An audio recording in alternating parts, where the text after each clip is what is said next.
Antti. Tell me a bit about yourself and the incredible vehicle you'll be driving this weekend. Hi. Good evening, all. It's great to get back to the track again after the winter. As I live in Finland, we have still snow on the ground, so hopefully you have a better weather there. Yeah. A little about me. I have been in track racing 25 years now. So I have started from juniors and going through many classes, and last 10 years in top fuel dragsters, which are the fastest cars on the planet, as you said. For me, Festival of Power is the first race after the winter. It's a good way to test the car and test the driver after the winter, how it goes, and before the FIA Championship starts at the end of August. End of May. Yes, exactly. To help the listeners at home, Antti, what sort of power output do these top fuel dragsters produce? Nowadays, we are talking about 11 to 12,000 horsepower. That's a quite lot to take out of those motors. That is So guys at home, it's 12,000 horsepower. For a quarter mile, then, what sort of times would you be looking at to do? Yeah, as we now race on 1,000 feet, we are looking about times like 3.8 low of them, then maybe 3.7, and top speed over 300 miles per hour. So that's fast, then. That's probably. So, Luke, just to help put it into perspective for the people at home, a ordinary family car would do a 60 feet in what time, roughly? You're depending on the setup. Let's say 2 seconds, but let's say your ordinary family car. The sort of people obviously that are watching Motorsport Radio. Let's say let's go for your Golf R hot hatch. That's maybe 12, 11 second quarter mile, around about 115 miles an hour. Then maybe let's go to some of the motorsport bigwigs and they're driving, say, their Aston Martin. Then we're talking maybe a 12 second pass at probably 120. Then maybe some of the drivers who have got out of their race cars, they've got in their sports car Lamborghinis, then we may be talking like an 11 second at about 100, 135. Obviously, most of the people that you speak to with Motorsport Radio, and we really appreciate that you're now branching out to basically teach some of the viewers about drag racing. It is a completely different ball game when you go into the big cars with drag racing. Literally, I think one of my favourite quotes from the podcast was when we were speaking with Jason, and he spoke with one of the other guys from Motorsport, and they just looked in the engine bay, and he went, "Push rods, it's the future." Yeah, so you're looking at about 4 times the speed of your average family car down the drag strip, maybe even up to 10 or 11 times the speed of a family car for a top fuel. Just to put that into perspective. There's no way to equate a family car to what these guys are going to go through. It's not just the speeds, it's what they have to physically put their bodies through on a run. Your family car, you're going to sit in the car grinning as you go down the racetrack, whereas these guys are dealing with G-forces on acceleration and then also on deceleration when they're pulling the parachutes. And as much as we'd like to get drag racing on TV, we do the SantaPod Live free podcast, of course, on SantaPod TV, the YouTube channel and the Facebook page. Being there is just a whole new level. It's a whole new sensory game. Oh yeah, I mean, I can vouch for that. I've been there when top fuel dragsters have gone down, and the ground shakes, and you can actually feel the air being sucked out from around you as they go past. I mean, Antti, if possible, can you describe what it generally feels like to do a run? Like, what does it do to your body to do a run in a top fuel dragster? It's almost impossible to compare it to anything.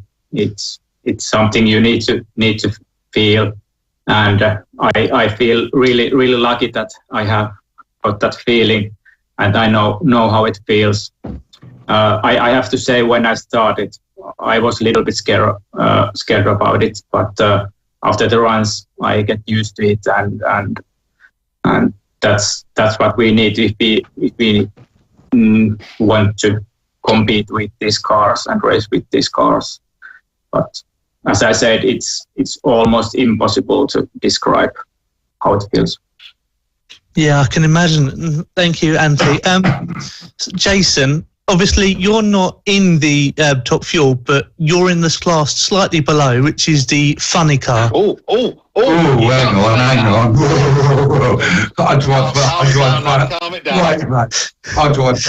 funny cars. Joshua, they basically run the same engine, but Jason runs it in a shorter wheelbase vehicle. So technically, Jason would like to tell you is harder. I drive Gladiator funny car. What Andy's just said is absolutely spot on. When you first do the job, you stand on the throttle, it's like the world's going to end. The difference is I sit behind the car engine, so I see all the madness in front of me. Whereas Andy, they're more of a refined, they're more of a racing vehicle. Whereas we're just, we're to make a show really, and to make it look like production cars, like my Camry and stuff. What Andy said is absolutely spot on. You can't describe it. What else do you say? What can you say? It's like doing this in this, or this in this. It's like nothing you've ever been in. Maybe like a space shuttle. I don't know. You know what I mean? I've never been in a space shuttle. Yeah, because your funny car is, I can't remember any other way to describe it, but based on a Toyota Camry, even though it's not at all based on Toyota Camry, it's basically the body's on the engine, isn't it? Essentially.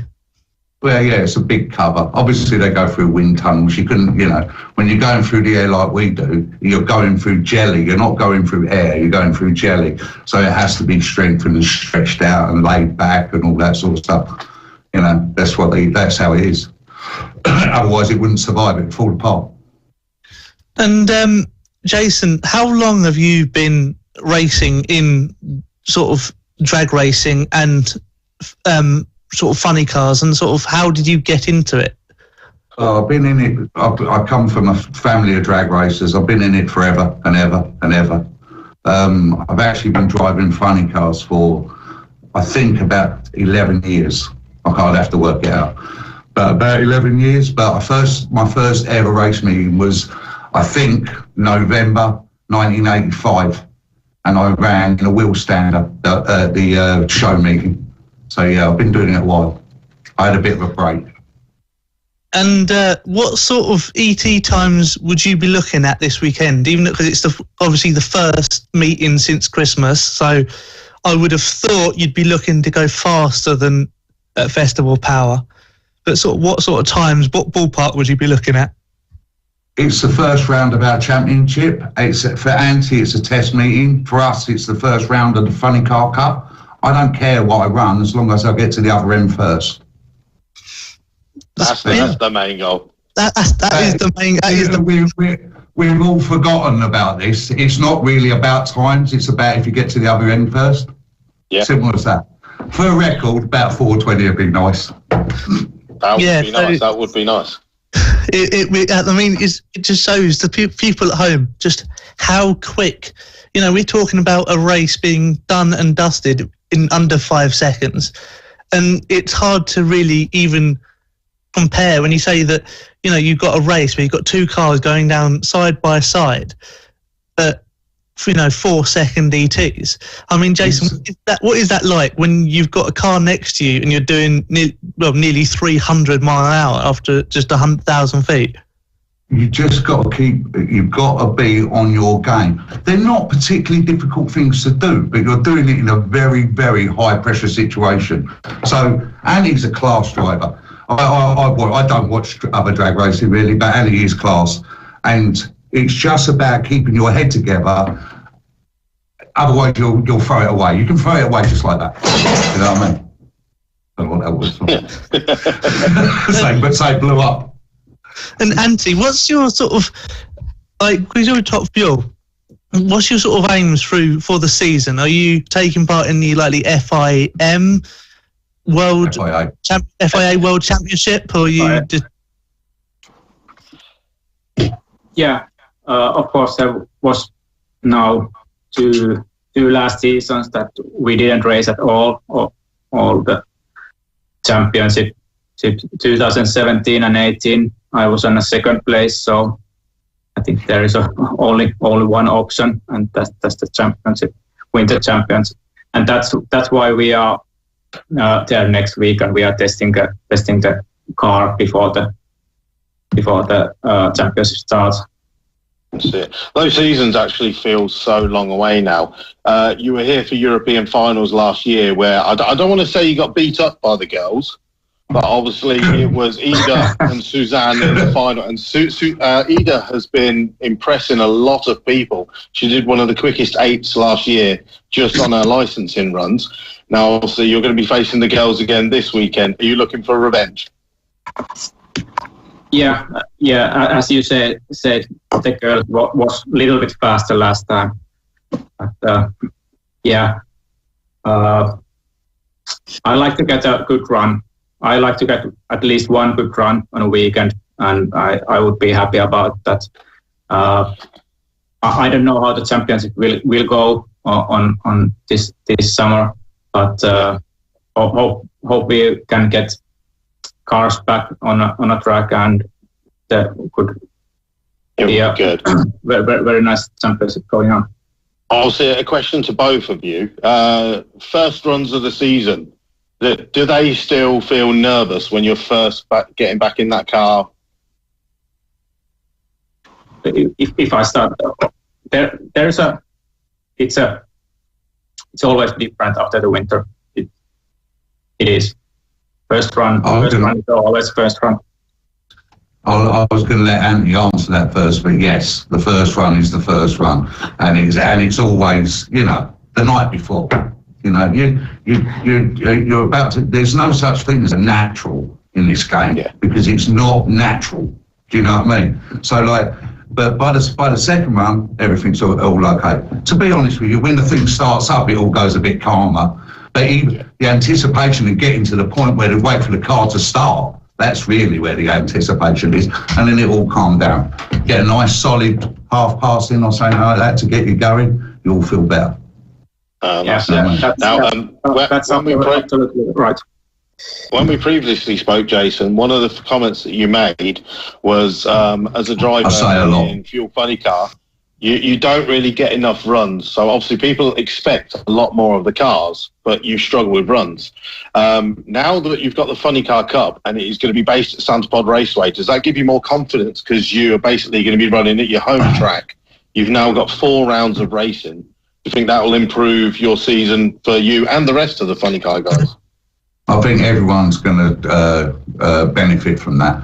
Well, we're coming out of such an unusual period of time.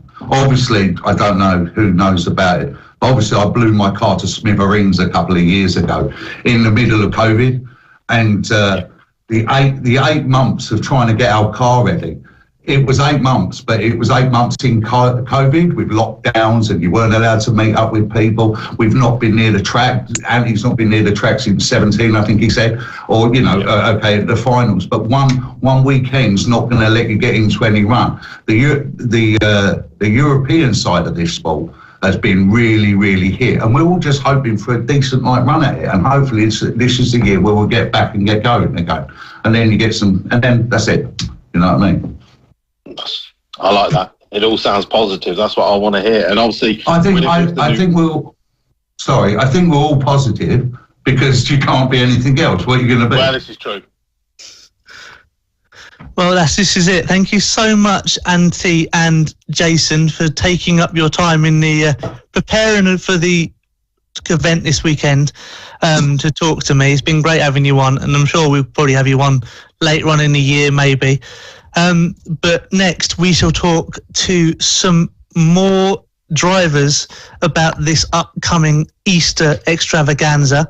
By all means, like and subscribe our share. Motorsport Radio, we're on all the Facebook, social media networks. Like, subscribe, send us a comment.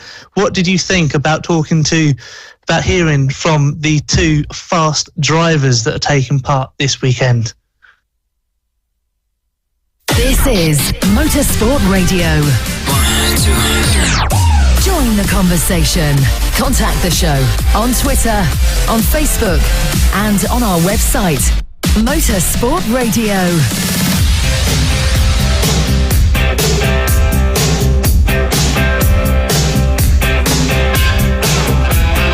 Okay, thank you. Nice to meet you.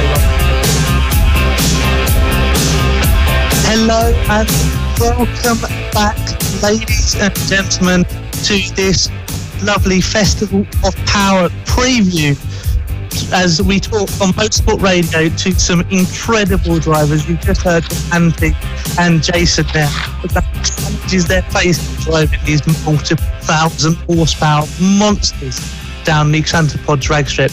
And we're now going to talk to some drivers who are driving maybe slightly different vehicles and more vehicles that maybe you might associate with you guys at home. We've got Stephen Mellors in his Mazda MX-5, and we have Annie Wallace, who is driving her Pro Mod Ford Mustang. Now, Luke, for those people listening, obviously most of them probably haven't heard of these classes before. So Pro Mod, and obviously what Stephen's taken part in, which is a sportsman, they're more road sort of vehicles, but they're not road vehicles in the Pro Mod sense. Well, the class that Steve is in, yes, it is more road legal cars and the odd few race cars. But the class Annie is basically your all-out badass Larry door slammer cars. They're nothing that goes on the street, and it is the fastest door car class in the world. Yeah, so we'll talk to you, Stephen, first. Your Mazda MX-5, I was asking you a bit earlier on about this. It is a standard MX-5, isn't it? Yeah, it's completely standard. I drive it to and from pod to every event. I will race it all weekend and then drive it back home. Yeah, so obviously you have that extra challenge because unlike, say, Luke, who gets his car off a trailer, drives down the strip, if it breaks, he can put it back on the trailer. You don't have that luxury with your MX-5. If it breaks, you're sort of going to have to fix it before you can get home. Yeah, well, luckily for me, I've got quite a few sponsors in the local area, including a breakdown recovery one, so I'm pretty much covered in that sense. But yeah, a lot of sportsman drivers have broken before and had to fix it before they go home because obviously AA won't pick you up from the gate.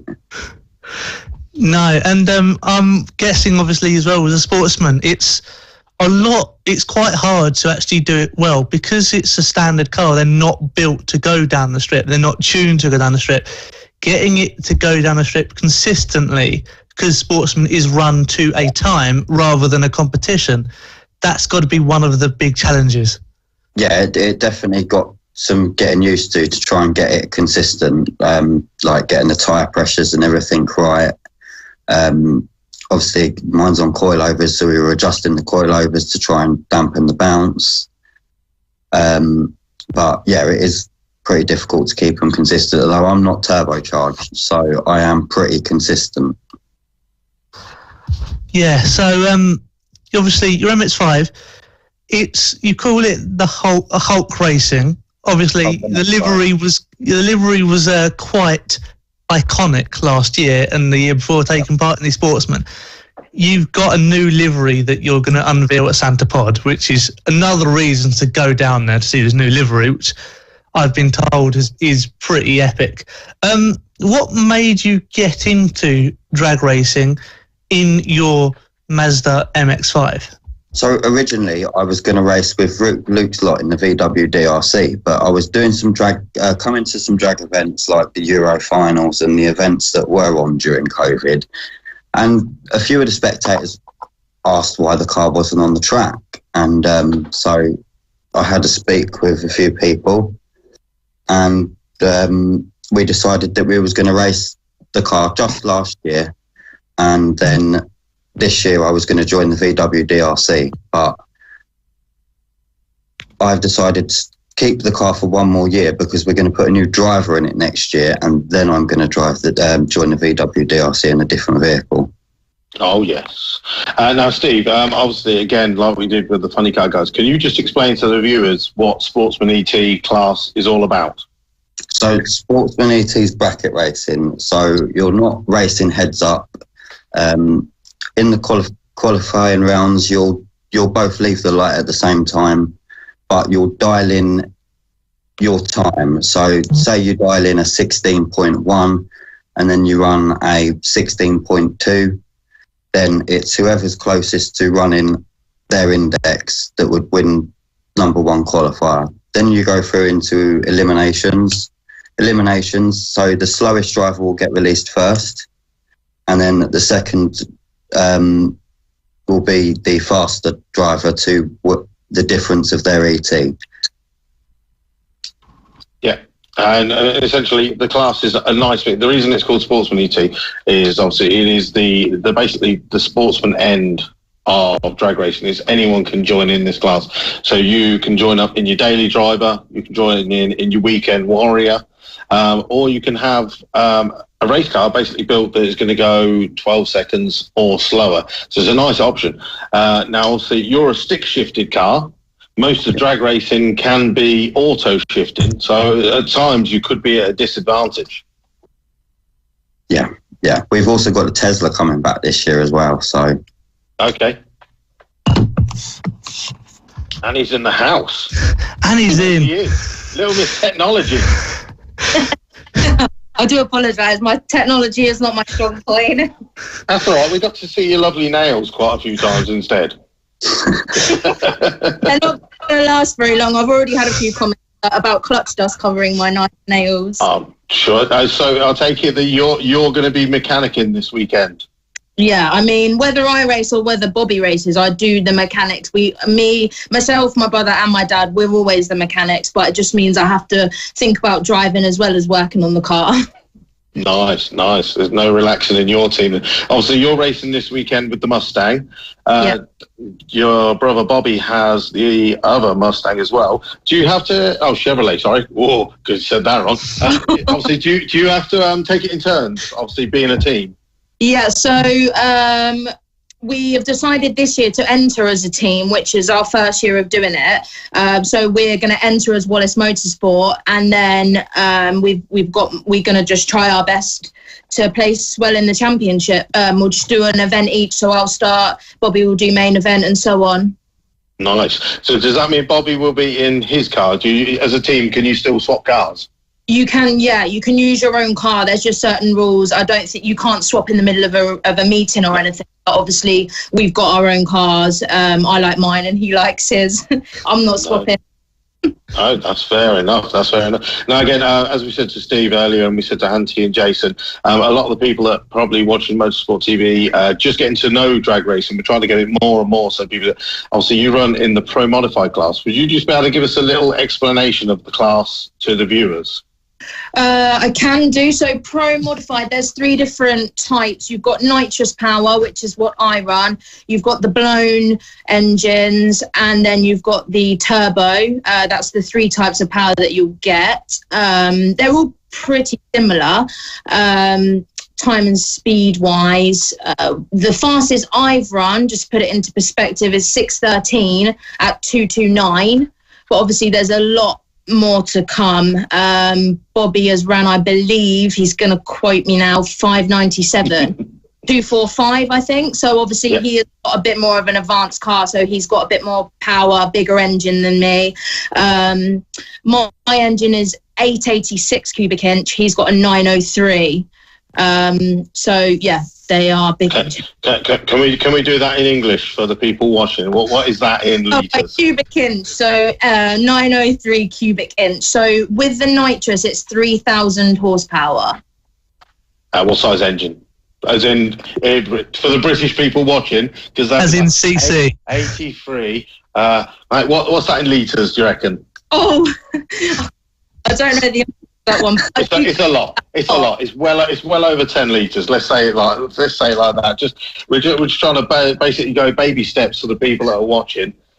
But yeah I mean, the nitrous motors in the Pro Mod class are generally a lot bigger than the forced inducted cars. They are, yeah, they are. I mean, so this weekend, it's basically to put it for people at home that might understand it better. It's more or less double the size of the engine that was in the Cobra. So the Cobra, the 427, it's more or less just a bit more than double the size of that. So you can work out that way. Yeah. Now, see, this weekend, looking at the weather, I know I shouldn't, but I have. It's looking gorgeous. I think we're going to have to get the sun cream. Steve's looking at me going, no, you haven't. You can't do it. It's happened. I've been tagged. I've looked. Does that fill you full of promise, knowing that it's going to be sunny, the track's going to be warm, meaning that the traction's going to be there for your car? What sort of times do you think you could run, maybe if you've done any updates for this season? Give us a prediction on an ET that you want. I would say with good weather. I would like to do a 6.0 at some point, but we'll see. We'll see. Not quite there for a sub 6 then. Not yet. I mean, no. I don't want to. I don't want to run before I can walk. No, that's it. I mean, considering was it only last year that you actually got fully licensed in the car, and on the same weekend you won the event as well? Yeah, I got my license on the Friday of Summer Nationals. That was after I'd gone into the field with no parachutes. I won the event. You do have to have an element of luck in drag racing, and I did have luck that weekend. But I learned a lot, and I did surprise myself a lot. I mean, for the people at home, what does it take to get a license that you were just talking about? So what do you have to do to get to where you are? So to get a Pro Mod license, you have to do a certain number of things. So you have to do a 60-foot, which is basically a launch. You have to be able to pull the parachutes and show that you can control the car. And I believe you have to run over 200 miles an hour. And I think it was 7.3, but I don't know if that's gone down now, because obviously a 7.3 in Pro Mod isn't competitive. You need to be running 6.1s to be competitive now. There's something respective of the class number, and as you said, as the class gets quicker, I'm sure that number gets lower and lower, and actually makes it harder for people to get licenses as the years go by. Oh, definitely, yeah.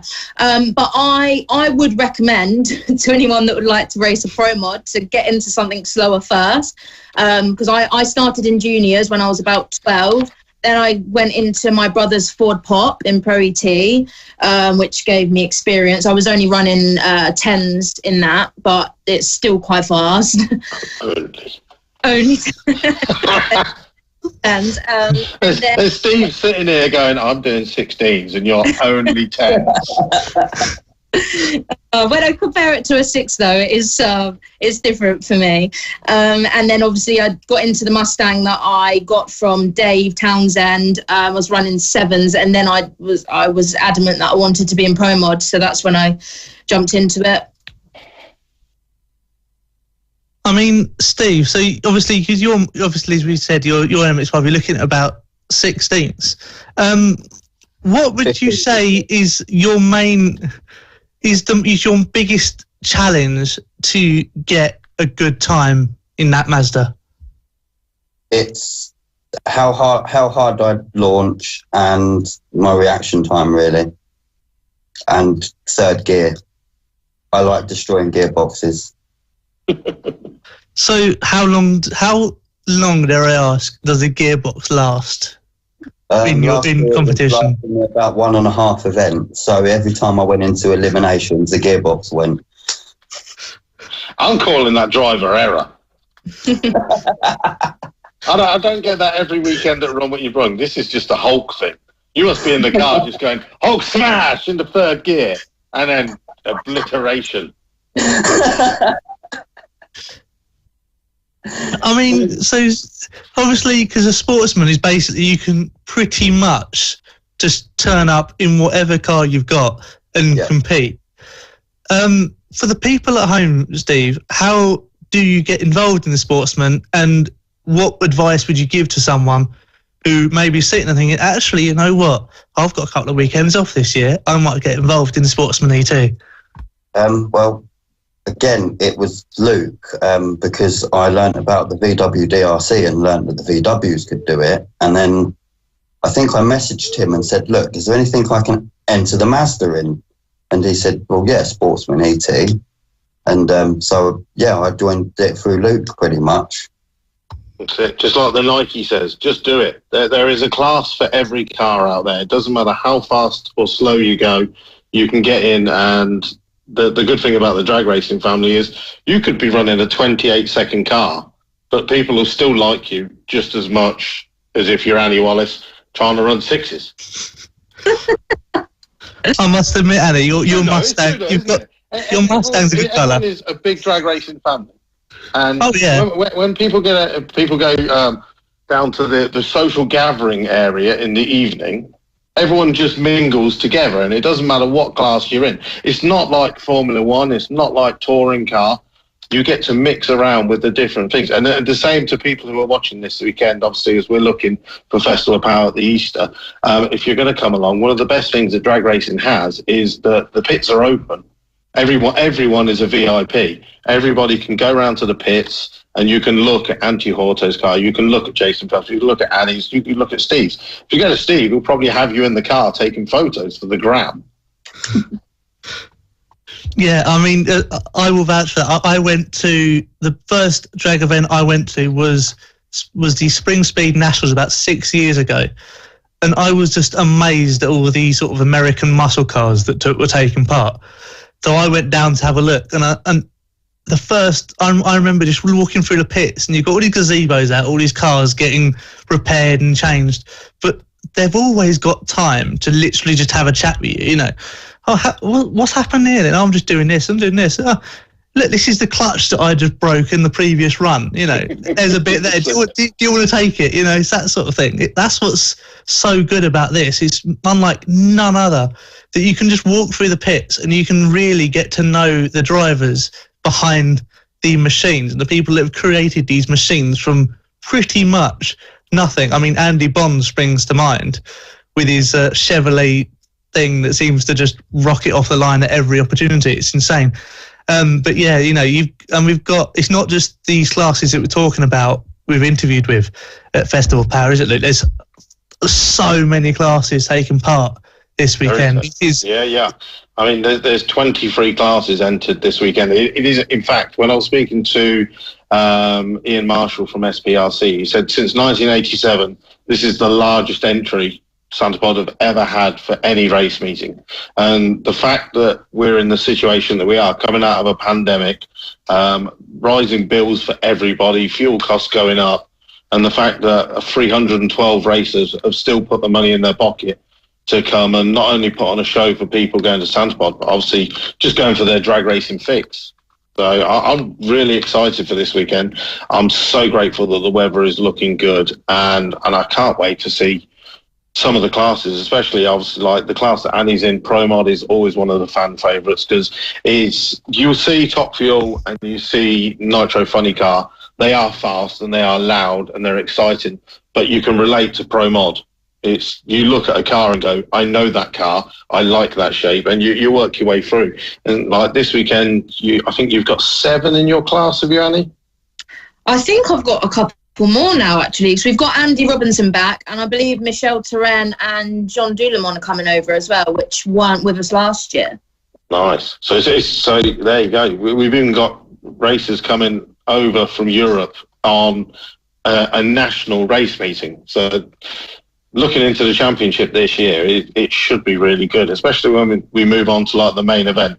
I mean, if we've got 312 entries for a UK national event, I mean, Darren Santapod, when he's doing the pitting, he's going to have one hell of a headache come main event.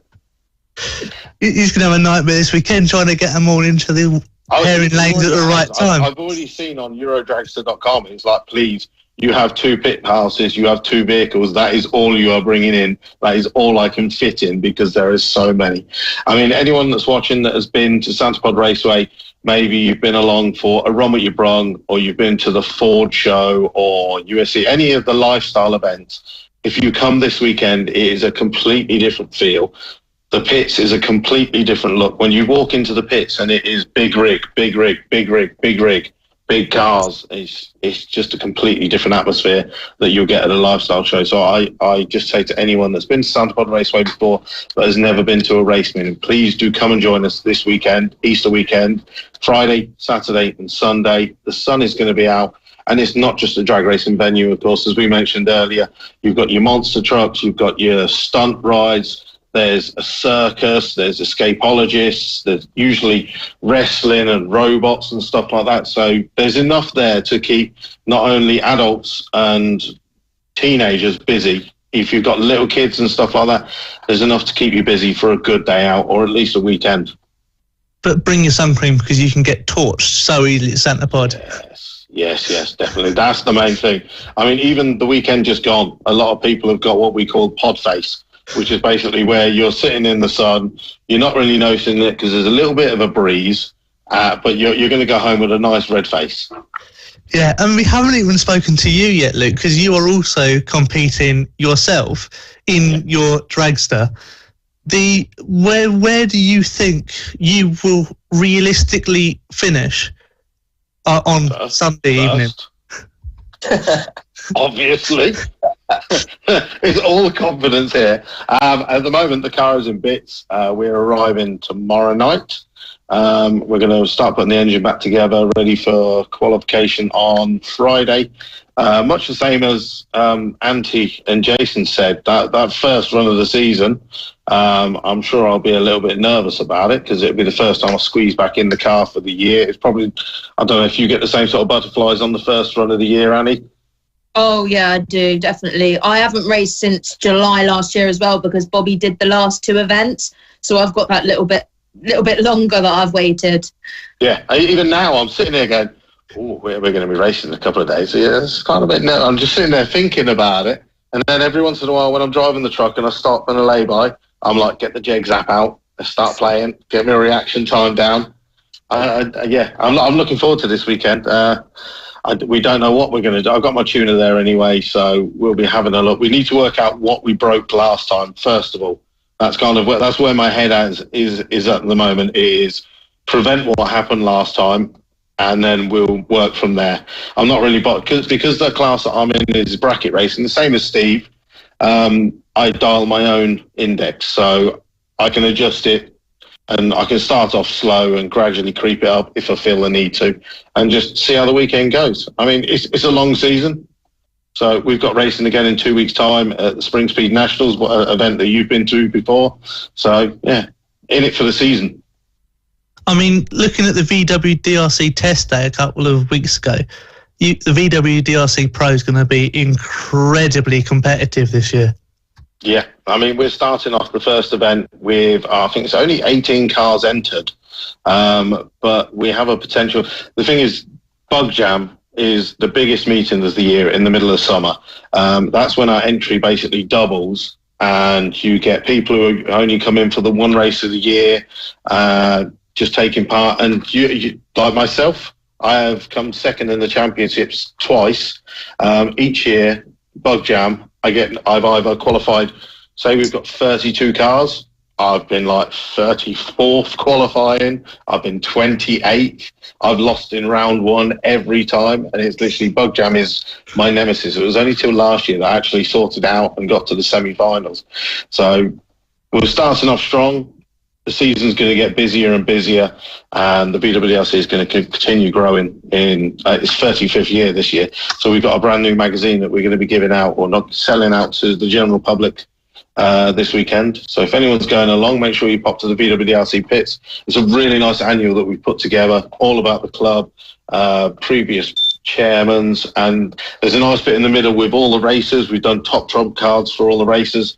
So we're going to get the kids and then just go I'm going to give all the racers a Sharpie, and I'm just going to tell anyone that buys an annual, I'm like, go and bother every racer. Go and get signatures.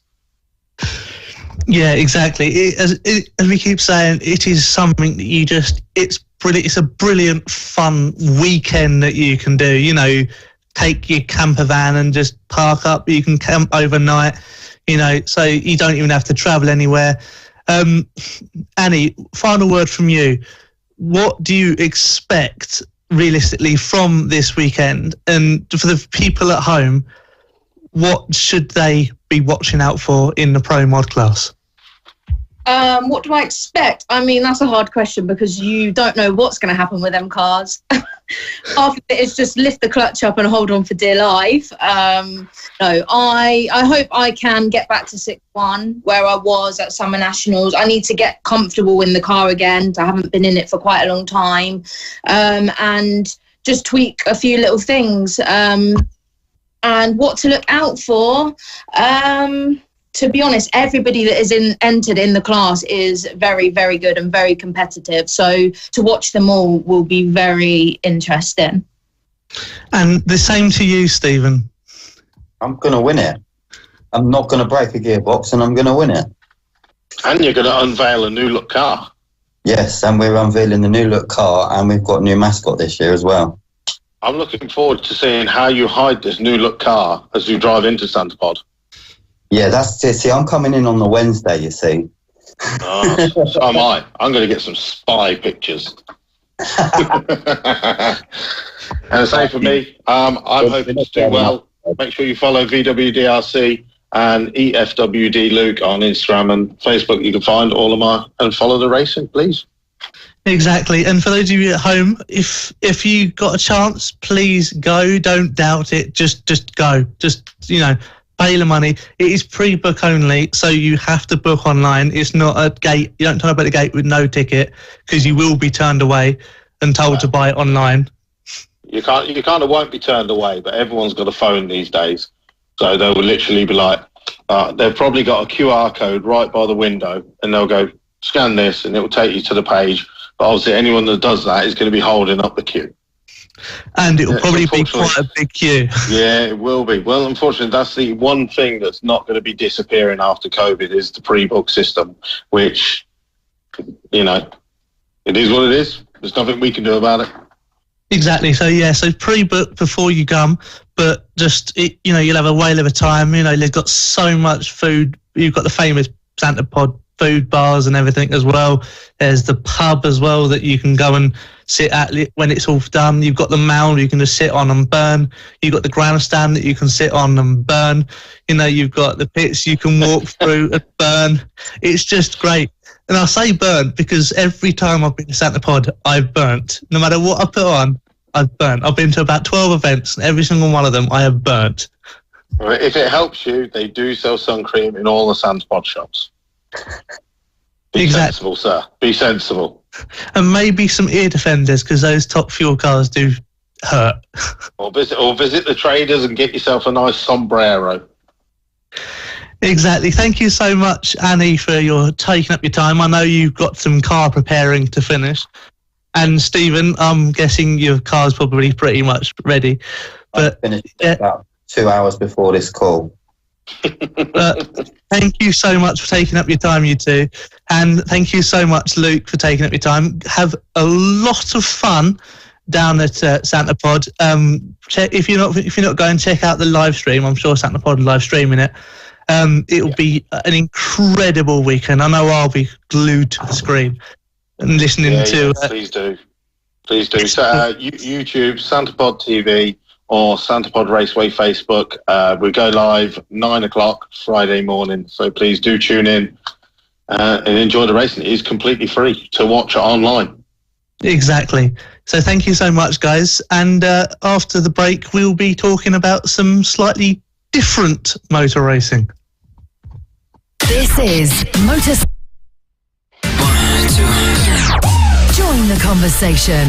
Contact the show on Twitter, on Facebook, and on our website, Motorsport Radio. Hello and welcome back, guys, to Motorsport Talks.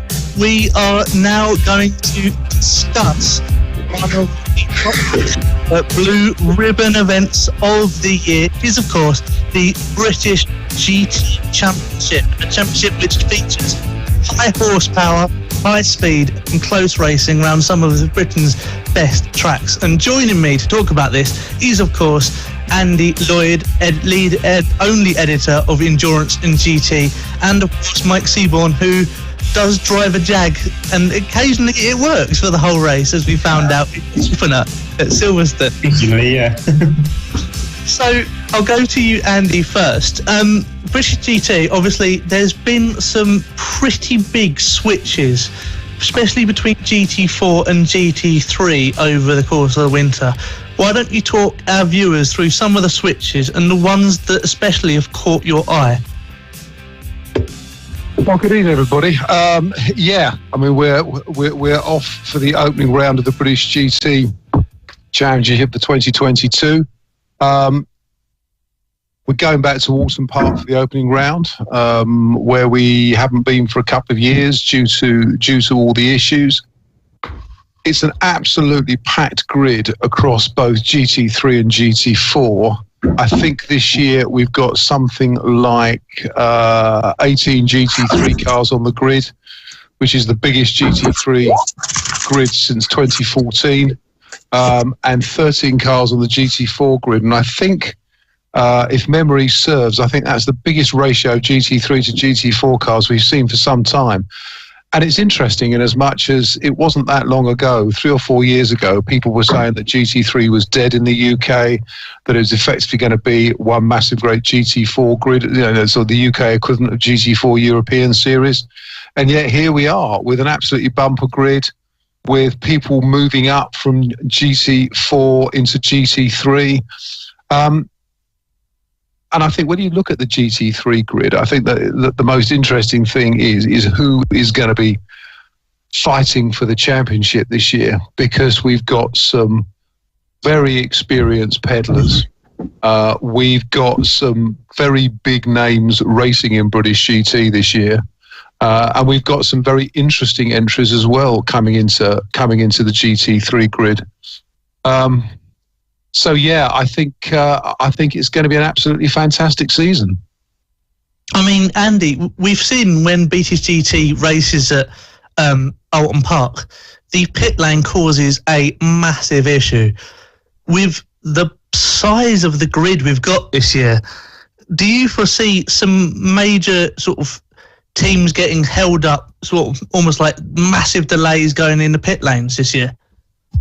Well, they stagger the grid. They stagger the pit windows for GT3 and GT4. But I certainly think that, and we saw this at Brands, I think back in 2016, when all the GT3 grid pitted on pretty much the same lap, and I think it was Rick Parfitt Jr. that was balked in the pit lane, couldn't get out.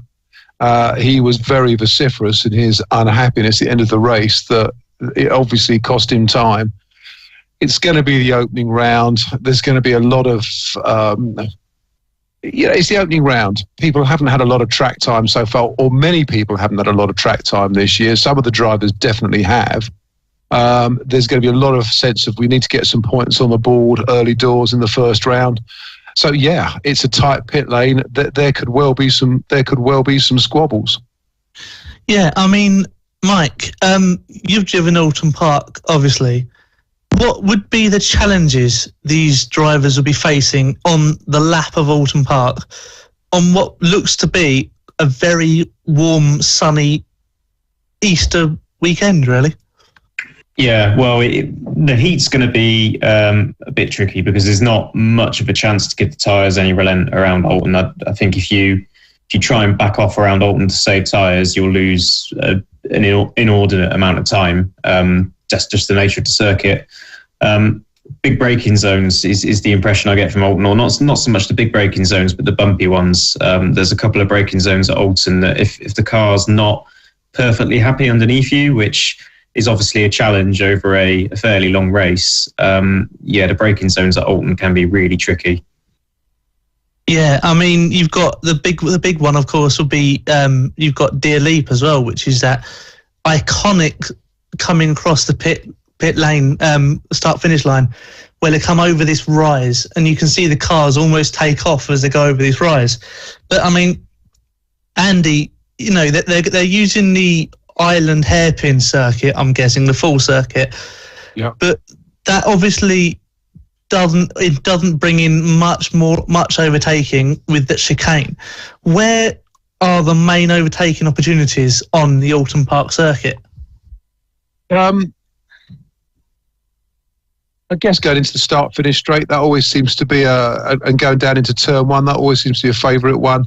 I mean, typically at Alton Park, you do see some very fast and furious racing. You see a lot of drivers try to take some grass to get around on the outside. But it is a tight circuit. It's a fast circuit as well. So I think it's going to be a real challenge, especially with some of the drivers, as you say, moving up into the Gt3 grid and some new teams in Gt3 and in Gt4. They're going to be getting a feel for their cars. I mean, don't forget, a number of these teams have already tested. I think there's been 4 or 5 test days so far up at Alton Park, and I've seen images of cars out there. So I think a number of the drivers are going to be getting some good experience, but it's not the same as racing, and it's certainly not the same as racing on hopefully a hot bank holiday Monday, as hopefully we're going to see next week. Yeah, what's the strange thing about it is the fact that they are racing on the Saturday, and then they're racing on the Monday, because on the Sunday there's like a charity racing event. They've got the Alton Park Charity Day, so that's sort of kind of weird, isn't it? Really, where you'll have all the qualifying take place on Saturday, but then you've got a 2-day break before the racing happens. I believe it's out of respect for the fact that it's Easter Sunday and local churches. It's typically been the way that British GT, when they're running this weekend, over the Easter weekend, have done it. But of course, it does give teams a chance to kind of reset after qualifying on the Saturday, really think about what they're doing. If they've got any damage, they've got plenty of time to get it repaired, to get out on the grid on Monday. Is this, would you say this is a big bonus? Because obviously if they have an accident in qualifying, they will have time to repair, whereas if it on a normal weekend, they might not be able to get it completely repaired by the Sunday. Now they've got until Monday. They've got that extra day to get the car working brilliantly should anything happen on the practice and qualifying. It certainly gives them that advantage, and it also gives them a chance to really go over the data and work out what's been happening and try to find some time from the data and come out fighting on the Monday. So yeah, it's a different structure, but I think for an opening round, I would imagine if I was a driver, just kind of getting a feel for what's going on in 2022, I would quite enjoy that day of calm and reflection before I hit the track racing on the Monday. And we've also got that, we've got the BMW M4 taking part in the British GT as well this year, which in IMSA, I know it's slightly off topic, they did see they're seeing a bit better performances out of the M4 than they have done previously. Do you see the M4 doing anything special in the British GT, or would you say that this year will be a sort of research year, as it were? Oh, it's going to be interesting because Century are taking the BMW, the M4 GT3. I mean, they're well versed in the M4 GT4. They won the championship with it last year, so that isn't a problem. They're taking the M4 GT3, but the first driver that's been announced for that is a lady by the name of Chen. She's a Taiwanese driver who's had quite a lot of experience racing in Asia, but has decided to come to Europe this year because there are still a lot of COVID travel restrictions in Asia, and she wants to get some more race miles under her belt. So she's been declared as driver 1 for the 91 car, the Century M4 GT3. I haven't heard the news yet as to who her co-driver would be. One would suppose it's going to be somebody very experienced because, you know, she's going to have a big learning curve in a country she's never raced in, on a circuit she's never raced on, in a car that I don't believe she's raced in before either, with limited testing time. So hopefully she's going to have somebody very experienced working alongside her that weekend. I hope she does well. It's a big challenge for Ms. Chen, but she's clearly got the confidence to come to Europe and give it a go. So I think she will, probably give a good account of herself. I mean, it's interesting as well that we're seeing the new 70S or 76 racing team bringing their McLaren 720S GT3 for Mia Fluitt and Ewan Hankey. This is their first time out in a Gt3 car. They were the GT4 Pro-Am champions in 2020. Very well presented themselves. They intended to move to GT3 in 21 for obvious, pandemic-related issues. That didn't happen. They're back in 22 in a beautifully liveried car. Ewan Hankey, very experienced. Mia Fluitt's had a lot of miles now in various McLaren chassis. I think they could be another one that's got probably little experience in that car, but clearly the confidence to want to give it a go. And I think they will be a very interesting one to watch as well. Yeah, I mean, Mike, obviously, Oulton Park is a completely unique circuit. It's one of those circuits that is really narrow, so is very hard to overtake. I mean, just how hard is it to overtake, Mike, around the Oulton Park circuit?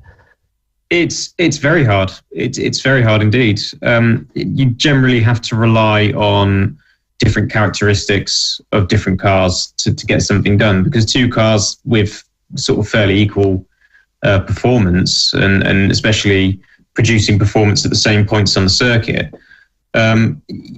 it's very hard to find a margin to get something done. Every move you make is always going to feel a bit marginal. Very few points on the circuit, whereas there's a clear move on. So I don't know exactly what the how differently the cars in British GT produce their performance. Startlingly, I've not been given a drive yet. So never experienced racing in British GT. If the cars are producing performance in different ways, so for example, traction may be the strong point of one car, whereas another car perhaps has a better top end, then maybe you can pick something out. You can follow a car and work out where you're going to get that move done. But yeah, if you were following an identical piece of machinery that's producing lap time in the same way as you, any move's going to feel marginal. It's not very clear at Oulton.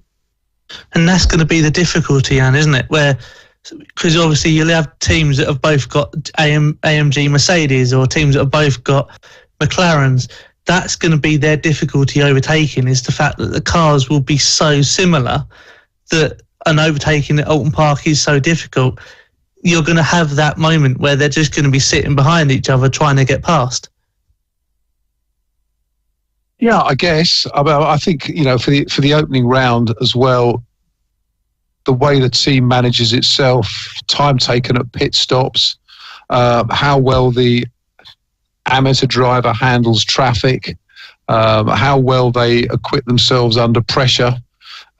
Mistakes are going to get made. So it's not as if you're looking at completely matched drivers in completely matched cars. They are going to be under pressure. Mistakes are going to be made, but it's a tough circuit. So it's a really good test for everybody for the opening round. Do you think we'll see a lot of tyre conservation going in, and where they're trying to preserve the tyres so they don't have to make any extra pit stops, due to the fact that the weather's going to be quite warm, the track temperature will be quite high, and the fact that Oulton Park is very wearing on the tyres? I don't think so. I think they will stick to the structure. I mean, the tyres have been chosen to match the performance of the cars. This isn't a series where you really want to start, discussing multiple stop strategies. If you do that, you're finished. So no, I think they will push on what they've got, and I expect them to be fine. I mean, the whole purpose of British GT is to encourage the amateur driver to enter and enjoy the competition in a fairly run series with good and sensible balance of performance. So they're not going to throw a curveball in with tyres that are going to degrade that quickly. So I don't see that as an issue. Okay, and who would you say, Andy, is the top three? If you had to pick three drivers from GT4 that would win their class, what three drivers would you do? If you were to pick them now to win the class, what three would you pick? In GT4, I think, well, obviously, Will Burns is returning with Century Motorsport. He's the current GT4 champion. He's lost Gus Burton as his partner next this year, who's gone on to Carrera Cup, but he's joined by Jack Brown.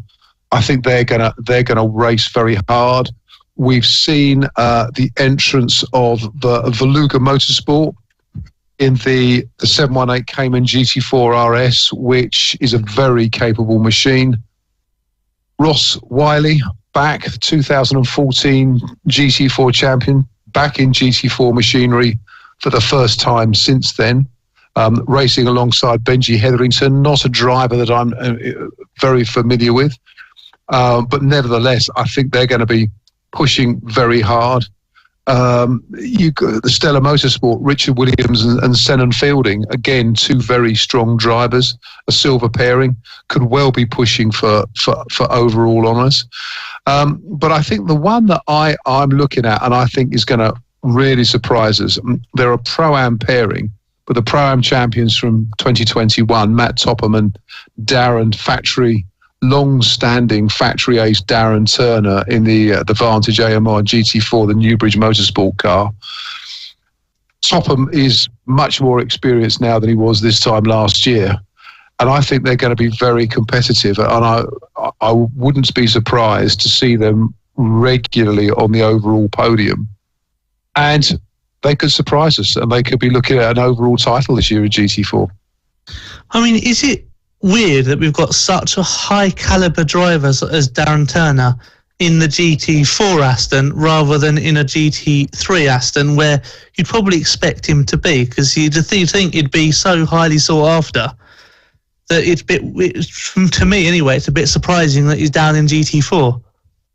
Well, there is no Aston racing in GT3, so he wouldn't have that opportunity there. But I think the way that Aston and other factories look at it, if you're racing GT3 or GT4 and you want a factory professional within your team and you can afford to pay the fee, bring it on. And I think Darren Turner really enjoyed last season. I think he got on very well with Matt Topham. They had some excellent performances. I think he found in Matt Topham a student that he could really teach the ways of the Vantage AMR. They got some good results. No, I think he's very happy there. I mean, Darren Turner's raced everything with Aston Martin, from GT World Challenge, British GT at the top level, Le Mans, GTE, everything. I think he really enjoys GT4, and I think, obviously he'd like a crack at an overall title, but I don't think he's at all unhappy racing a GT4 car. Yeah, and for the people at home, maybe the ones that just tuned in today and didn't really follow British GT, a bit like Mike really, who didn't really follow British GT last year. Get as basic as you can, if possible, what are the main differences between a GT4 and a GT3 car? Primarily power. I think the GT3 cars are something like 550 brake, whereas a GT4 is between 400 and 450. The GT4s have got a few more driver aids in them, but the GT3 cars are just basically quicker and more demanding to drive.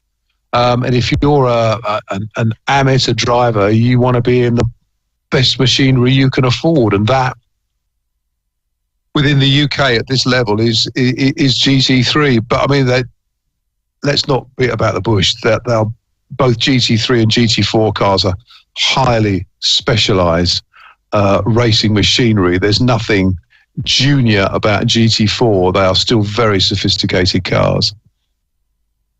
Yeah, and as far as I can work out, there's no Alpine GT4s racing in British GT, which to me which sort of surprised me when in the GT World Challenge, because that they've been around for a few years, but to see them so many of them in the GT World Challenge, it was like, okay, so people are starting to use them, but I don't think there are any in British GT as far as I can work out. No, I mean we've got what have we got? Aston Martins, McLarens, the Toyota GR Supra GT4, the Porsche. That's going to be really interesting. The Ford Mustang. We've seen some great performances from that over the past couple of seasons.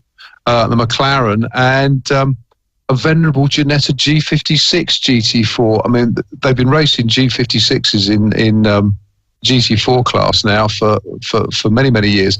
And that's an interesting car because that is the Assetto Motorsport that's got Joe Wheeler and Freddie Tomlinson driving.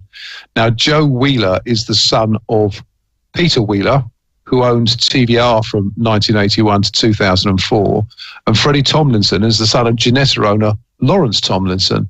And Ginetta have dominated one-make racing at that kind of junior to intermediate level now for probably the best part of a decade.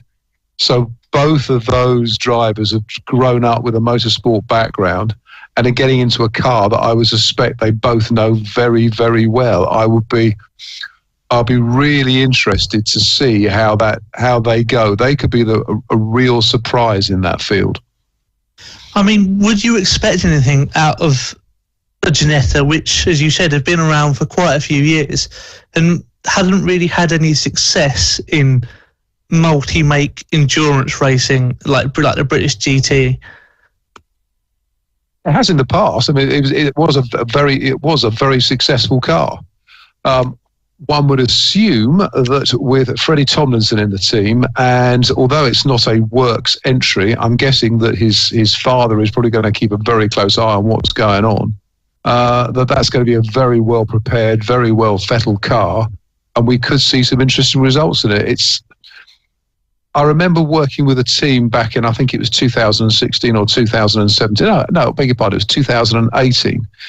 We were running a G56 and really kind of struggled to get the performance from it. But who's to say that, in a balance of performance formula, that they can't find something in that car and really make it, really get it to work this year. So I think it's a really interesting spread of brands and manufacturers across GT4. Yeah, it is. And for those of you at home, we had the Festival of Power event on before, of course. This is another event, which is one where you just have to go. For those of you that are interested in going, it's £32 for the weekend, which gives you Friday testing, Saturday qualifying, and Monday racing for an adult. Or for £8 for the testing Good Friday, and then £18 for Saturday, and then £22 for the Monday. And then, of course, on the Monday, the grandstands have an extra sort of little fee of £12 should you want to go sit in them, but there's plenty of free areas to go and see. And it's one of those events that you just sort of love to go and see, love to take part, because, as you said, you've got massive variety. But it's the sounds that you'll hear. You've got Lamborghinis, you've got Ferraris, you've got Porsches, you've got Astons, you've got Bentleys, you've got all sorts of machinery that you wouldn't see racing on a normal weekend taking part, as well as the support racing with the GB3 and GB4 single-seaters, and, of course, the Ginettas as well. So you've got a packed sort of programme of racing. And it's just one of these great ways to go and see it, isn't it, Andy? It is. I mean, and British GT, I firmly believe, is probably the best domestic GT racing series in the world. It's always very well supported, both by teams and by the fan base. It's racing some iconic circuits. I mean, I think we haven't really sort of discussed GT3, but the GT3 title battle this year, I think, is going to be a really intriguing one, because we haven't got the 2021 champions back for this year. We've had some changes in some of the driver combinations, but Ian Loggy racing alongside Jules Gounon for most of the rounds and Callum McLeod for some of the other rounds in the Ram Racing Mercedes. He's got a lot of race miles under his belt now. And looking at the GT3 Grid, I have to say that car is my favourite for the championship. Jules Gounon has a real hard charger. Ian Loggy gives not an inch anywhere. A very competitive, very determined man. And I think that could well be the one for the championship this year. But you've also got Richard and Sam Neary in the number 8 Team ABBA Racing Mercedes.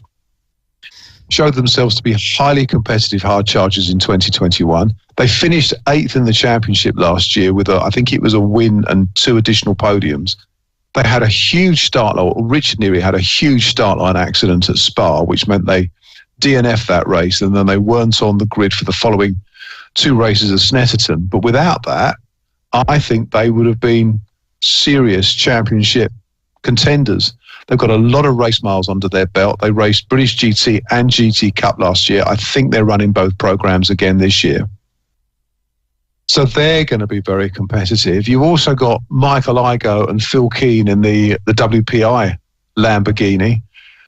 Phil Keane, one of the best GT3 driver coaches working in the UK today, right up there with Johnny Adam. Michael Igoe, he's only been racing since 2018, but he's got absolutely no fear.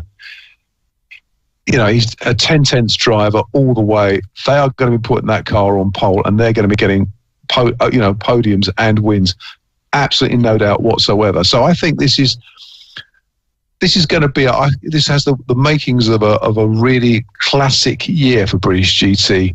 Very competitive, some fantastic racing, some very hard racing across both the categories, and certainly one. So if you can get to it, fantastic. If you can't, it's all live streamed on the GT World YouTube channel. Always worth tuning in for. Exactly. So, Andy, thank you so much for the British GT preview. Next, we are going to preview another big event happening this weekend. And I would say it's big, not necessarily because of the calibre of racing, with the British GT being so high and mighty, but big because of what's racing. Because at Brands Hatch, racing around the small, short Indy circuit is, of course, the 2022 British Truck Racing Championship, as well as the Classic Touring Car Championships, which, of course, Mike will be attempting to start in his somewhat troublesome Jag. And among others, we've got the MG Owners Club as well. But we'll start off with Mike's Jag. Now, Mike, have you fixed your Jag from the last time at Silverstone? Yes, I fixed it. Apologies if there was any chaos just then on my screen. The dog came in and managed to absolutely destroy the room within the space of about 5 seconds. It was incredible, actually. I did have some dramas with the Jag, which weirdly, considering I bought the car, crashed, and I replaced pretty much the entire front end, messed around with the brakes, the suspension, loads of bits. What broke was actually something I hadn't touched at all, which was the gearbox and the clutch, because during qualifying, I had a failure of the clutch hydraulics, which I fixed for race 1, only to find, as I was lined up in the assembly area, that the gearbox and the clutch hydraulics again, and the clutch itself, release bearing, all decided to break at once. I did miss my first race of the year at Silverstone, but we put a big shift in on Saturday night and got it out for Sunday, and fingers crossed, everything crossed, actually, everything. It should be going for Brands. I'm not gonna put any money on it, but we should be all right. I mean, what a drive on the second race, though, from the back of the grid. I mean, that was pretty impressive driving. I'm not saying I didn't expect anything from the second race review, but I didn't think that you'd do quite as well as you did going through the field. It was really good actually.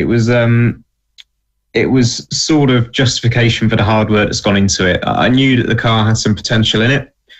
To be honest, it wasn't handling very nicely at Silverstone, so I wasn't expecting a big result. Starting from the back of the grid, it was more a case of let's see how it goes and what we can do. But as the race went on, it seemed to get quicker and quicker, and yeah, it looks like there's some potential in that car. It really went well. Yes, and we moved to the Brands Hatch Indy circuit. A circuit which you would think wouldn't suit a big Jag XJS. Yeah, I wouldn't underestimate the ability of our drivers to drive them in a spectacular manner. You can't drive sedately around Brands in an XJS, but you can certainly make some shapes and put something out there a bit spectacular, and they can hustle. Yeah, they're not the quickest thing in the world around there, but they are sideways and silly and stupid and good fun to watch. I mean, have you I take it you haven't driven Brands properly yet? Not in the new car, no. So what would you expect the car to do, especially like going over Paddock Hill Bend, which is notoriously difficult to get right and notoriously easy to end up in the gravel trap? Paddock Hill is actually a corner I quite enjoy. People seem to struggle there, but I think it's good fun. It's you just have to brake as late as you can, absolutely as late as you can, and if you're not scared, then you've braked too early for Paddock, really. And then it's a bit blind as you enter. You just wang it towards the apex curb, and the car's normally up on two wheels at this point. But then, the compression at the bottom of the hill sort of appears and soaks you up. And I've run wide a few times and sort of skirted the gravel. I can see how it can go wrong in a big way, but I've never ended up off there yet. We'll see how we get on this weekend. There's always a first. Yeah, because the last time I was there, it was when the Time Attack group were there, and Team Fusion, Ford Fusion, decided to roll his Ford Fusion at the grandstand, which was quite terrifying. But it shows you, it is such a great circuit to see from, and this is a perfect sort of multi-British club racing get-together that you just sort of want on a Easter bank holiday weekend. As I said, the British Truck Racing Championship, which is, you can't even describe it. It's just bonkers. The vehicle, these trucks are stupidly powerful, and yet they genuinely have massive trouble in doing everything that you'd think that a racing car should be able to do. It's a lot like a Jag, actually. The trucks are incredible. The trucks are, they're exactly what you think they'd be like. If you've never watched them before, you think they'll be loud and a bit mad and a bit terrifying to see coming towards you. That's exactly how they are, but amplify everything you expect. It's an absolute assault on the senses. They're just the most incredible. I think probably one of the best spectator sports in the world, because nothing can really compare to it. Watching, I think they're 5 tons on each, 1,000 horsepower, and especially a circuit like Brands Hatch. They look daft going around Snetterton or around Silverstone, but Brands Hatch Indy is such a small circuit, and they won't hold back. They'll still be going for it. They'll still be giving it everything around there, and it's a remarkable sight. It really is. Oh yeah, and then of course they've got the 2 classes, so you end up getting where they're lapping each other. Like last season we had Stuart Oliver and I can't remember who the other guy was, who were like 20 seconds ahead of everyone else, and it's just, that's what's crazy about it. I mean, we've got Stuart Oliver, who is this multi-champion. He's back again to try and get 8 championships. Wait and see if that happens. But it is just incredible to see these huge, powerful monsters attempt to, and as you said, they don't hang around, getting around Brands Hatch, which isn't an easy circuit to drive in like a Mini or a Lotus, let alone in a 5-ton rig that they use. It's an incredible series to watch. And then not just that, but you've also then got the what I think is a bit underrated, which is the Pickup Truck Championship, which obviously started out life as an oval championship at Rockingham. Then Rockingham went bust, so they then rather than got rid of the championship, they've just used it as a circuit championship, but it's one that's not often streamed on YouTube, but it's one that offers a lot of activity and a lot of very close racing in what are basically pickup truck stock cars. Yeah, and I think the way you described it as being underrated can be extended to silhouette racing as a whole in this country. For whatever reason, apart from on the ovals, but in terms of circuit racing, we've never really embraced silhouettes, which they're really good fun to watch. The pickups are they're enormously quick, actually very, very capable machines. But the style of racing is similar to a one-make touring car championship in that they will just give each other hell for 15 minutes straight, and they'll be inches apart, door handle to door handle, wheel to wheel. And most silhouette series do end up being a bit like that, but I don't know why. We've never really embraced them in circuit racing. There's not that many about, and they're not very sort of well publicised. But the pickups, I think, being on the support bill for the trucks has given that series a new lease of life. They've reached a new audience. People are starting to realise the potential of that series now, and I'm actually just sort of being on part of forums and marketplace listings and things, and getting an idea of what's changing hands in the motorsport world. Lots of pickups are being sold now. I think a few new ones are being built, and I think that series is very much on an upwards trajectory, which is good because, as you said, underrated, and they absolutely will put on a show at Brands. I mean, to be fair, Brands Hatch Indy is basically an oval circuit, more or less. There's not that many corners, and it does have the same sort of attributes as an oval. So you get to see these pickup trucks doing what they were built for originally, which was drive around an oval at high speed, inches from each other. And this is what I think we are missing. We don't have this sort of close championship like the pickup truck racing is, and they are ridiculously fast. You don't expect them because most of them have got Vauxhall badges on, but they are very fast cars. I'm trying to think. I think they've got a 2-litre engine, liter engine under the bonnet, but they're really light, so they just fly. Yeah, they are literally a space frame with a fiberglass silhouette over the top. So they're a similar build to a national hot rod sort of style of car, with a slightly longer wheelbase. They do have a longer wheelbase.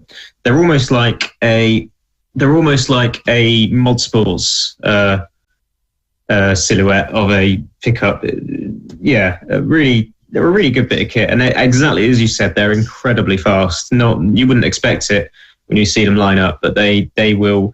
They're probably going to be amongst the quickest machinery out at Brands Hatch. They're very fast.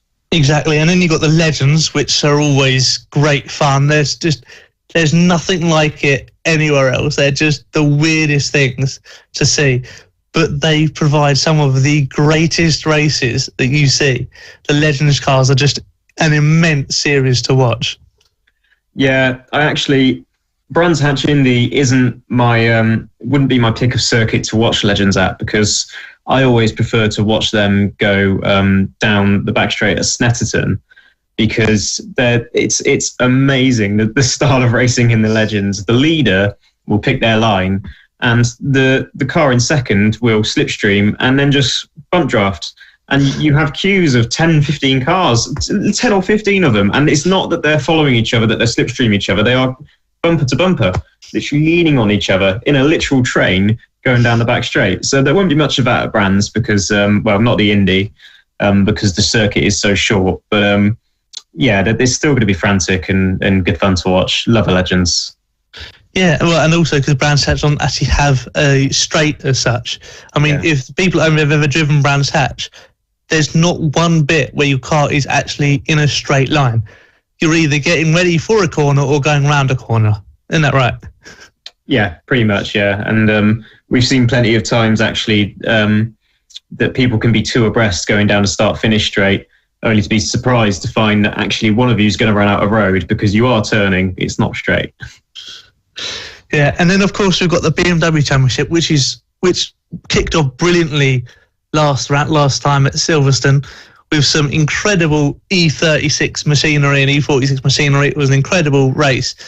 We're probably expecting more of the same at Brands Hatch. I'm expecting. If Silverstone is anything to go by, I'm expecting quite a bit of bodywork deposited around the circuit from that series. It was all in good spirits. It is all in good spirits. They're a good bunch of guys, but they didn't mind getting the elbows out at Silverstone, and there's a lot more opportunity for that at Brands. So that'll be probably a bit manic. I've described every series like that, I think, but that's just how the roster looks for this weekend. It's a cracking looking weekend. Well, Brands is narrower than Silverstone, isn't it? If I'm not much mistaken. Yep. So you're going to have a lot less space to play with, especially with some of these powerful BMWs that are in there with 400 odd horsepower. It's going to be interesting getting them through Paddock Hill Bend, for example, where the rear wheel was go light. It'll be between you and I think the BMW as to who gives the biggest slide. Yeah, I was sort of very surprised watching the BMW Championship at Silverstone. Jason West lost his rear wing in one of the various moments of contact that they had at Silverstone, and watching the way it affected the car was really surprising. I thought that those wings and splitters and great big appendages that those BMWs have got were mostly cosmetic, to be honest, but the car didn't drive the same with no rear wing on it. So they are generating a good amount of aero grip. So they should be good fun to watch down Paddock Hill. I get the impression with a car that's generating a bit of aerodynamic grip like those BMWs are, but not necessarily stuck to the floor like a Slicks and Wings car. I get the impression that they're going to be a bit twitchy, a bit on the edge. I think if you get beyond the limit of adhesion when you're relying on downforce, you know about it in a big way down Paddock Hill. And especially going into the last corner as well with that quick left to right chicane, that's going to be one of those others that will really unsettle the car, especially going to braking, going through Paddock Hill. That's where the cars will really struggle. But also joining you, as this is such a bumper race series, it's mental. We've also got the MG Owners Club, who are going to be bringing a host of races. I'm guessing they'll be bringing their ZS's and their Metros, unless I'm very much mistaken, which is, again, a more variety to watch. Yeah, it is, yeah. I might be the first series that I'm not going to talk about positively, because I had an MG ZS a few years ago and it very cruelly broke down on me within a few months of me owning it and couldn't be fixed. But no, in all seriousness, this is a good series to watch as well. And this is a good example of a successful budget multi-class series, because you will find the ZRs, the ZSs and the MGFs and the TFs giving each other plenty of trouble. And none of those cars are expensive to jump into and to buy. There's plenty of them around because MGs have been campaigned for years in club racing, and the racing's second to none. It's you can put a TF on the grid and see exactly how you fare against the ZR 170. It's quite a good series for parity amongst different cars, but all at a very modest budget. Cool series. Well, that's what this whole weekend's about. It's even the trucks, to some extent, they're not exactly expensive to build. I'm guessing this is what it's all about. It's supporting your club racing, supporting your cheap grassroots racing, and it's another one. I know we've had the whole show where we've said this, but it's another way to spend your Easter bank holiday weekend in the sunshine down in Kent. Brands Hatch is an amazing venue. Pretty much no matter where you are in a circuit, you can see the racing. There's loads of places to stand. Pit access, that I'm guessing is all open, or? That would be completely open. Yeah, I think the British Truck Racing Championship is probably about as big ticket as you can get without starting to struggle to get into the pit lane and amongst the drivers and into the paddock. The trucks won't be in the pit lane because they don't fit. They literally can't get under the tunnel into the pit lane at Brands. So they're in the lower paddock, and it's a very, very full paddock. And yeah, my understanding is it will be free to wander around and see what's about. And Brands Hatch is a fabulous circuit to spectate at. I personally love to follow the storyline of a race. I struggle to stand at one point of a racetrack, watch the cars go by, and then see them come by next lap and try and work out what's gone on. I usually have to have some sort of live coverage on at the same time to follow it, to be honest. Brands Hatch at the Indy circuit, you don't need it.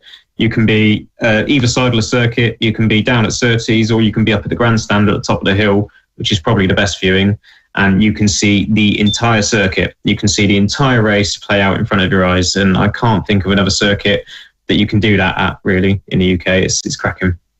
Yeah, and then just to finalise as well, we've also got the classics, which is the Minis, the Mustangs, the Falcons. You know, that Ford Falcon was just, I can still picture it getting off the start, the wheel spin and the smoke that it produced getting off the start was ridiculous. It's just, you know, the variety in this weekend is incredible. You know, you'll have the Minis, which I think are built purely for Brands Hatch Indy. It is like the perfect circuit for them. You're just going to have, you know, if you get into the grandstand, which I think is £8 to get in on Sunday, to get in on the grandstand at Paddock Hill Bend, you could stay there all day and you will just see non-stop action throughout, because that is the main place to overtake on that whole circuit. Going into turn one, there are two lines. You've also got the switchback manoeuvre, which if it pays off, it works. If it don't pay off, it's not easy to correct. You've got the gravel trap, which will be used on more than one occasion. Hopefully not by our Mike, but we'll wait and see. And it's 2 days of just incredible action. I mean, Mike, a final word from you. Why should people just go there for the weekend to watch this? People should go there to watch for the weekend because, as I say, the truck racing is an assault on the senses that's not to be missed. The Classic Touring Car Racing Club caters for pretty much every generation. Whatever you're interested in, you're going to find it here. There's cars, as you say, from the 60s all the way up to present day. And in fact, the Jags are racing the most modern series. So we're going to have great big old 4-litre supercharged Jags racing Honda Civics, which is going to be completely mental. So, yeah, we've got to see how that plays out. The Pickup Truck Championship, I think, is one of the most interesting championships to watch, something you wouldn't expect and something you'll be very surprised by. And Legends, I think, is just the best quality of racing in the country. I think Legends is fabulous. And this is £8 to be in the grandstand for a day, to get into the pit lane, to get into the paddock, to go anywhere you want. That's a posh coffee, you know? And I genuinely think, I always have been an advocate of club racing, but I genuinely think you'll find a better quality of racing than you would find going to, some. I won't name drop any big series, but some series where there's very rich people paying a lot of money to run cars, and you know, supposedly a higher level of motorsport. Personally, I think this weekend is going to yield some of the best racing you'll see yet. Exactly, and we will round up on that note because you know it's just going to be an amazing weekend of racing all around the country. Please go support your clubs, go support your racetracks. The weather's great. You've got no excuse, you know. And let's face it, you know, what else would you be doing on the bank holiday weekend? There's no TV on because we know it's all rubbish anyway. So just go out, enjoy the sunshine, take your kids down, stick them in the grandstand, and they're just going to really enjoy the close physical racing that we will get. The trucks, they're very physical anyway. They just seem to barge each other out of the way. You know, track limits don't exist with the trucks. And all the other series, you'd be pretty much the same. And, you know, you've got it probably from about 8:30 in the morning till almost 6-7 o'clock in the evening, both days. Half six curfew, and it will be non-stop up until 6:30. There you go. So you've got 10 hours of action each day. It's one of those to go. Thank you so much, Mike, and to all our guests this evening. It's been an amazing show. Join us next week for some more amazing chatting about motorsports. And probably a little bit about the touring cars, given the fact that we're getting close to the season start. So, thank you so much, Mike. And good night from me and good night from everyone else. And, of course, like and subscribe our stream because that's what keeps us going. This is Motorsport Radio. Join the conversation. Contact the show on Twitter, on Facebook, and on our website, Motorsport Radio.